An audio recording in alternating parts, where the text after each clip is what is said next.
Everyone, कैसे हैं आप सब लोग। होप कि सब अच्छे होंगे। और आज हमारा चैप्टर होने वाला है शमशेर बहादुर सिंह जी का चैप्टर नंबर 5, जो कि इनकी एक कविता है ऊषा। उसको आज हम पढ़ेंगे।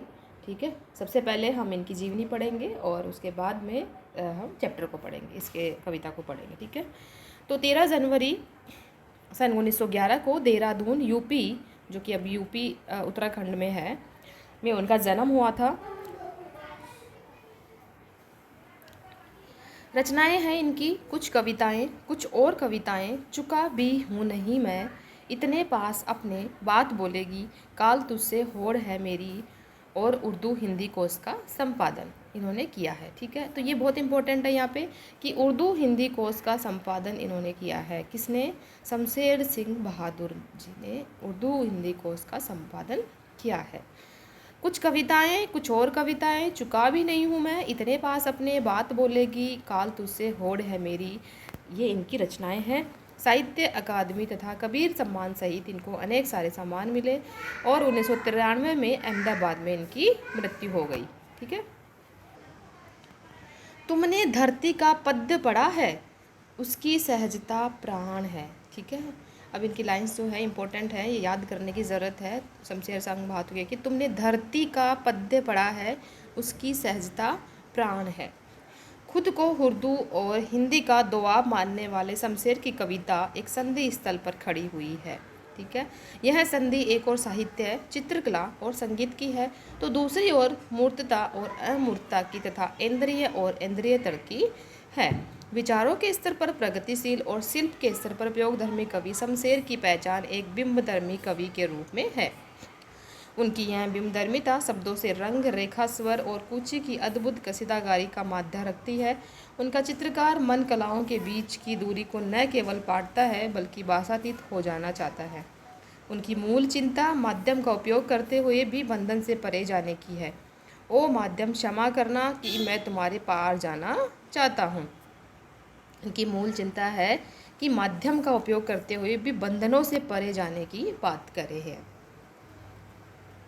ओ माध्यम, क्षमा करना कि मैं तुम्हारे पार जाना चाहता हूँ। कथा और शिल्प दोनों ही स्तरों पर उनकी कविता का मिजाज अलग है। उर्दू शायरी के प्रभाव से संज्ञा और विशेषण से अधिक बल सर्वनामों, क्रियाओं, अव्ययों और मुहावरों का दिया है। उन्होंने अपनी कविता में संज्ञा और विशेषण से ज़्यादा सर्वनाम, क्रिया, अव्यय और मुहावरों का प्रयोग किया है। उन्होंने खुद भी कुछ अच्छे शेर कहे हैं। शमशेर सिंह बहादुर जी ने खुद भी बहुत सारे शेर कहे हैं। सचेत इंद्रियों का यह कवि जब प्रेम, पीड़ा, संघर्ष और सृजन को गूंथ कर कविता का महल बनाता है तो वह ठोस तो होता ही है, अनुगुंजों से भी भरा होता है। वह पाठक को न केवल पढ़े जाने के लिए आमंत्रित करती है बल्कि सुनने और देखने को भी आमंत्रित करती है। सचेत इंद्रियों का मतलब है कि अपनी इंद्रियों को देखते हुए आप जब प्रेम और पीड़ा से की बातें देखते हुए जब आप एक कविता बनाते हो जिसमें सृजन होता है, ठीक है, संघर्ष की बातें होती हैं, तो वो एक अच्छी कविता मानी जा रही है। और वो सिर्फ पढ़ने वालों को पढ़ने के लिए ही नहीं बोलती हैं, वो उनको बोलती हैं कि एक एक छवि उसमें आपको पढ़ने के साथ साथ एक छवि आपके दिमाग में बन जाती है। प्रयोगवादी 1993 से आरंभ हुआ था। कविता शिल्प संबंधी बहुत से प्रयोग लेकर आई। नए बिंब, नए प्रतीक, नए उपमान कविता के उपकरण बने। यहाँ तक कि पुराने उपमानों में भी नए अर्थ की चमक भरने का प्रयास प्रयोक्ता कवियों ने किया। अपना आस पड़ोस कविता का हिस्सा बना। प्रकृति में होने वाला परिवर्तन मानवीय जीवन चित्र बनकर अभिव्यक्त हुआ। प्रस्तुत कविता ऊषा सूर्योदय के ठीक पहले के पल पर परिवर्तित प्रकृति का शब्द चित्र है। शमशेर ऐसे बिंबधर्मी कवि हैं जिन्होंने प्रकृति की गति को शब्दों में बांधने का अद्भुत प्रयास किया है। यह कविता भी इसका उदाहरण प्रस्तुत करती है। कवि भोर के आसमान का मूक दृष्टा नहीं है, वह भोर की आसमानी गति को धरती के जीवन भरे हलचल से जोड़ने वाला सृष्टा भी है। इसलिए वह सूर्योदय के साथ एक जीवंत परिवेश की कल्पना करता है जो गांव की सुबह से जुड़ता है। वहाँ सिल है, सिल मतलब जो हमारा सिलवट्टा होता है चटनी बनाने वाला, जो गांव से होंगे उनको पता होगा। राख से लीपा हुआ चौका है और स्लेट की काली माँ है। ऊपर चाक से रंग मलते हुए अदृश्य बच्चों के नन्हे हाथ। पहले ऐसे स्लेट होती थी और वाइट ब्लैक स्लेट होती थी और उस पर वाइट चाक से बच्चे लिखा करते थे। आजकल बच्चों के पास ऐसी कहाँ स्लेट है।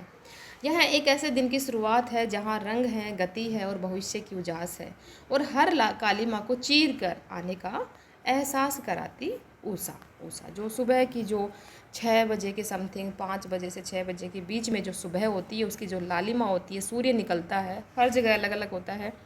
तो उस टाइम पे जब हल्का जब सूर्य निकलता है तो जो सूर्य की लालिमा होती है, किरणें होती हैं, रेड कलर का सा होता है, दिखाई देता है। उस टाइम की बात यहाँ पे कवि कर रहे हैं, उस समय की बात यहाँ पे बता रहे हैं कि कैसा दृश्य होता है।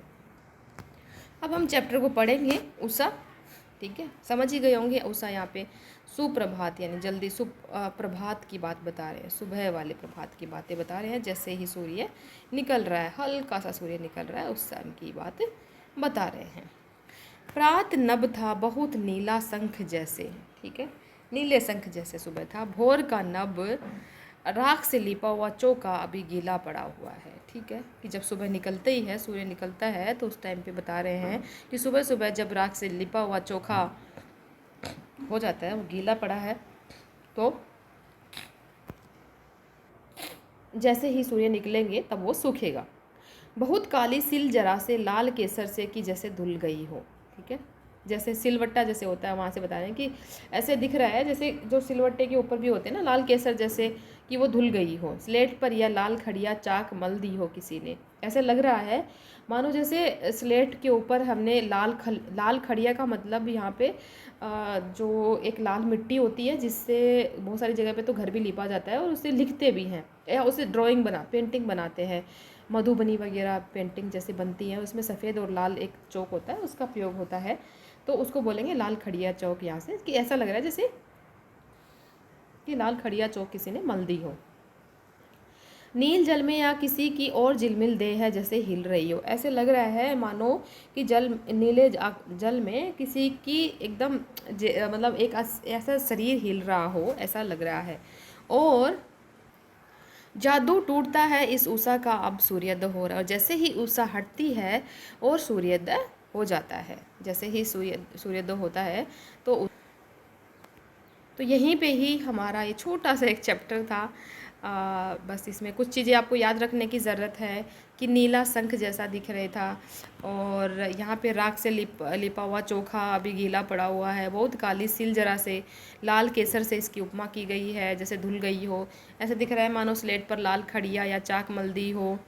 नीले जल में किसी की देह हिल रही हो और जादू टूटता है, अब इस उषा का सूर्योदय हो रहा है, ठीक है। तो यही छोटा सा चैप्टर था। अब नेक्स्ट चैप्टर में मिलेंगे फिर हम। Thank you. मिलते हैं एक नए चैप्टर के साथ में और फिर हम करेंगे इनके question answer. Okay, bye bye.